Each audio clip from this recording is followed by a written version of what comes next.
இந்தியாவின் குடியுரிமையின் ஒரு பண்பு என்ன? ஏ. இரட்டை குடியுரிமை. பி. இருவகை குடியுரிமை. சி.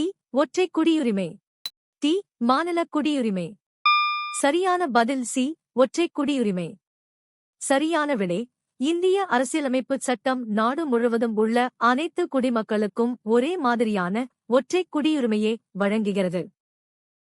பெற்றோர் மற்றும் மூத்த குடிமக்கள் பராமரிப்பு மற்றும் நலச் சட்டம் 207-ஐ இயற்றியது யார்? ஏ. அரசு சாரா நிறுவனங்கள். பி. இந்திய அரசு, the government of India. C. உள்ளூர் நகராட்சிகள். டி. மாநில அரசுகள். சரியான பதில் பி. இந்திய அரசு, தி கவர்மெண்ட் ஆஃப் இந்தியா. சரியான விடை. மூத்த குடிமக்கள் மற்றும் பெற்றோர்களின் பாதுகாப்பை உறுதி செய்வதற்காக இந்திய நாடாளுமன்றம், இந்திய அரசு 207-இல் இந்த சட்டத்தை இயற்றியது. முதலமைச்சரின் பதவிக்காலம் என்ன? ஏ. நிலையான பதவிக்காலம் இல்லை. பி. 5 ஆண்டுகள். சி. ஆளுநரால் நிர்ணயிக்கப்பட்டது. டி. 6 ஆண்டுகள். சரியான பதில் ஏ. நிலையான பதவிக்காலம் இல்லை. 9. முதலமைச்சரின் பதவிக்காலம் என்பது சட்டசபையில் அவருக்கு இருக்கும் பெரும்பான்மை ஆதரவை பொறுத்தது. எனவே இது அரசியலமைப்பின்படி நிலையானது அல்ல. பொதுவாக 5 ஆண்டுகள் என்றாலும் பெரும்பான்மையை இழந்தால் அவர் பதவி விலக வேண்டும். ஒளிரும் மஞ்சள் சிக்னல் எதை குறிக்கிறது? ஏ. உடனடியாக நிற்கவும். பி. வேகத்தை அதிகரிக்கவும். சி. வேகத்தை குறைத்து எச்சரிக்கையுடன் செல்லவும். டி. என்ஜினை அணைக்கவும். சரியான பதில் சி. வேகத்தை குறைத்து எச்சரிக்கையுடன் செல்லவும். சரியான விடை. சி. சோகஸ்மெலி ஒளிரும் மஞ்சள் விளக்கு வாகன ஓட்டிகளை எச்சரிக்கிறது. அவர்கள் சந்திப்பை கடக்கும் முன் வேகத்தை குறைத்து கவனமாகச் செல்ல வேண்டும். குறிப்பிடப்பட்டுள்ள மற்றொரு வகை ஜனநாயகம் என்ன? ஏ. மறைமுக பிரதிநிதித்துவ ஜனநாயகம். பி. அரசியலமைப்பு முடியாட்சி. சி. இறையாட்சி. டி. உயர்குடியாட்சி. சரியான பதில் ஏ. மறைமுக பிரதிநிதித்துவ ஜனநாயகம். சரியான விடை. ஏ. சோகஸ்மெலி மறைமுக ஜனநாயகம் என்பது மக்கள் தங்கள் பிரதிநிதிகளை தேர்ந்தெடுத்து அவர்கள் மூலம் ஆட்சி அதிகாரத்தை செலுத்தும் முறையாகும். இந்தியா, அமெரிக்கா மற்றும் இங்கிலாந்து போன்ற நாடுகள் இந்த முறையை பின்பற்றுகின்றன. அசல் இந்திய அரசியலமைப்பு எந்த பாணியில் கையால் எழுதப்பட்டது? ஏ. ரோமன் நேர் பாணி, Roman upright style. B. Gothic எழுத்துரு பாணி, Gothic script style. C. Black letter பாணி, பிளாக் லெட்டர் ஸ்டைல். டி. பாயும் இத்தாலிய பாணி, ஃப்ளோயிங் இட்டாலிக் ஸ்டைல். சரியான பதில் டி. பாயும் இத்தாலிய பாணி, ஃப்ளோயிங் இட்டாலிக் ஸ்டைல். சரியான விடை. டி. சோகஸ்மெலி அசல் இந்திய அரசியலமைப்பு பிரேம் பெஹாரி நரேன் ரைசாடா என்பவரால் பாயும் இத்தாலிய பாணியில் ஃப்ளோயிங் இட்டாலிக் ஸ்டைல் கையால் எழுதப்பட்டது. இது சாந்திநிகேதன் கலைஞர்களால் அலங்கரிக்கப்பட்டு வடிவமைக்கப்பட்டது. இந்தியாவில் எந்த வகையான கட்சி முறை உள்ளது? ஏ. இரு கட்சி முறை, பை பார்ட்டி சிஸ்டம். பி. ஒற்றை கட்சி முறை, சிங்கிள் பார்ட்டி சிஸ்டம். சி. பல கட்சி முறை, மல்டி பார்ட்டி சிஸ்டம். டி. கட்சி இல்லாத முறை, நான் பார்ட்டி சிஸ்டம். சரியான பதில் சி. பல கட்சி முறை, மல்டி பார்ட்டி சிஸ்டம். இந்தியா பல்வேறு சமூக, கலாச்சார மற்றும் மொழி பின்னணிகளைக் கொண்ட நாடு என்பதால் இங்கு பல அரசியல் கட்சிகள் செயல்படும் பல கட்சி முறை பின்பற்றப்படுகிறது. இது மக்களாட்சியில் பல்வேறு தரப்பு மக்களின் கருத்துக்கள் பிரதிபலிக்க உதவுகிறது. அரசியலமைப்பு தொடர்பான மாநில சட்டமன்றத்தின் ஒரு செயல்பாடு என்ன? ஏ. அரசியலமைப்பை வரைவு செய்தல். பி. அரசியலமைப்பிற்கு விளக்கம் அளித்தல். சி. அரசியலமைப்பை அமல்படுத்துதல். டி. சில விஷயங்களில் அரசியலமைப்பை திருத்துதல். சரியான பதில் டி. சில விஷயங்களில் அரசியலமைப்பை திருத்துதல். சரியான விடை. அரசியலமைப்பின் 368வது பிரிவின்படி கூட்டாட்சி தத்துவத்தை பாதிக்கும் சில திருத்தங்களுக்கு பாதிக்கும் மேற்பட்ட மாநில சட்டமன்றங்களின் ஒப்புதல் அவசியமாகும். பிறக்கும் உரிமையுடன் ஒரு குழந்தையின் உயிர் வாழ்வதற்கான உரிமையில் சேர்க்கப்பட்டுள்ள அடிப்படை தேவை என்ன? ஏ. சுத்தமான நீர். பி. சுகாதார பாதுகாப்புக்கான அணுகல். சி. உணவின் அடிப்படை தேவைகள். டி. தங்குமிடம் மற்றும் உடை. சரியான பதில் சி. உணவின் அடிப்படை தேவைகள். சரியான விடை சி. சோகஸ்மெலி. குழந்தைகளின் உயிர் வாழ்வதற்கான உரிமையில் சத்தான உணவு, போதுமான ஊட்டச்சத்து மற்றும் ஆரோக்கியமான வளர்ச்சி ஆகியவை மிக முக்கியமானவை. இது ஒரு குழந்தை பிறந்தது முதல் ஆரோக்கியமாக வளர்வதற்கான அடிப்படை தேவையை உறுதி செய்கிறது. முகமுறையின் முக்கிய கூறுகளில் ஒன்று எது? ஏ. அரசியலமைப்பின் அடிப்படை கொள்கைகள். பி. மாநில எல்லைகள் பற்றிய விவரங்கள். சி. தேசத்திற்கான பொருளாதார திட்டம். டி. அரசாங்கத் துறைகளின் பட்டியல்.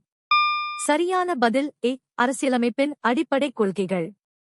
சரியான விடை முகவுரை என்பது அரசியலமைப்பின் அறிமுகம் அல்லது முன்னுரை ஆகும். இது அரசியலமைப்பின் நோக்கங்கள் மற்றும் அடிப்படை கொள்கைகளை தெளிவாக விளக்குகிறது. இது அரசியலமைப்பின் திறவுகோல் என்று அழைக்கப்படுகிறது. திம்புவில் இந்தியா எந்த ஆண்டு ஒரு நிரந்தர பிரதிநிதியை நியமித்தது? ஏ. 1975. பி. 1968. சி. 1950. டி. 1980. சரியான பதில் பி. 1968. இந்தியா 1968ஆம் ஆண்டு பூடான் தலைநகரான திம்புவில் ஒரு நிரந்தர பிரதிநிதியை நியமித்து தனது தூதரக உறவை வலுப்படுத்தியது. இது இரு நாடுகளுக்கும் இடையிலான 1949ஆம் ஆண்டு நட்புறவு ஒப்பந்தத்தின் தொடர்ச்சியாக அமைந்தது. சட்டப்பேரவையே அதன் பதவிக்காலம் முடிவதற்குள் கலைக்க முடியுமா? ஏ. இல்லை, ஒருபோதும் முடியாது. பி. தேசிய அவசர நிலையின் போது மட்டுமே. சி. ஆம், பொது வாக்கெடுப்பு மூலம் மட்டுமே. டி. ஆம், அதைக் கலைக்க முடியும். சரியான பதில் டி. ஆம், அதைக் கலைக்க முடியும். 1. சரியான விடை டி. சோகஸ்மெலி. இந்திய அரசியலமைப்பு சட்டம் சரத்து 17(4) 2 பி இன் படி ஆளுநர் சட்டப்பேரவையே அதன் 5 ஆண்டு காலம் முடிவதற்கு முன்பே கலைக்கும் அதிகாரம் பெற்றுள்ளார். குவாமே நிக்ருமா அணிசேரா இயக்கத்தின் நாம் ஸ்தாபகத் தந்தையாக எந்த நாட்டை பிரதிநிதித்துவப்படுத்தினார்? ஏ. எகிப்து, Egypt. B. India, India. C. Ghana, Ghana. D. Yugoslavia, Yugoslavia. சரியான பதில் சி. கானா, கானா. 3. குவாமே நிக்ருமா கானா நாட்டின் முதல் பிரதமராகவும் ஜனாதிபதியாகவும் பணியாற்றியவர். இவர் ஆப்பிரிக்க ஒற்றுமைக்காக பாடுபட்டவர். அணிசேரா இயக்கத்தை நாம் உருவாக்கிய 5 முக்கிய தலைவர்களில் இவரும் ஒருவர். சுதந்திரத்திற்குப் பிறகு மற்ற நாடுகளில் இந்தியா எதை வலுவாக ஆதரித்தது? ஏ. கலாச்சார ஒருங்கிணைப்பு. பி. சுதந்திர இயக்கங்கள். சி. பொருளாதாரத் தடைகள். டி. இராணுவ தலையீடுகள். சரியான பதில் பி. சுதந்திர இயக்கங்கள். இந்தியா தனது சுதந்திரத்திற்குப் பிறகு ஆசியா மற்றும் ஆப்பிரிக்காவில் காலனித்துவத்திற்கு எதிராக போராடிய நாடுகளின் சுதந்திர இயக்கங்களுக்கு பெரும் ஆதரவை வழங்கியது. ஏகாதிபத்தியத்தை எதிர்ப்பது இந்தியாவின் வெளியுறவுக் கொள்கையின் முக்கிய அங்கமாக இருந்தது. மதச்சார்பின்மை என்ற சொல் பெறப்பட்ட சேக்யுலம் என்பதன் பொருள் என்ன? ஏ. ஒரு மதக் கோட்பாடு. பி. ஒரு வயது அல்லது ஒரு யுகத்தின் ஆன்மா. சி. ஒரு நம்பிக்கை அமைப்பு. டி. ஒரு ஆளும் சக்தி. சரியான பதில் பி. ஒரு வயது அல்லது ஒரு யுகத்தின் ஆன்மா. 8. செக்குலரிசம் என்ற சொல் சேக்யுலம் என்ற லத்தீன் சொல்லிலிருந்து வந்தது. இதன் பொருள் ஒரு வயது அல்லது ஒரு யுகத்தின் ஆன்மா என்பதாகும்.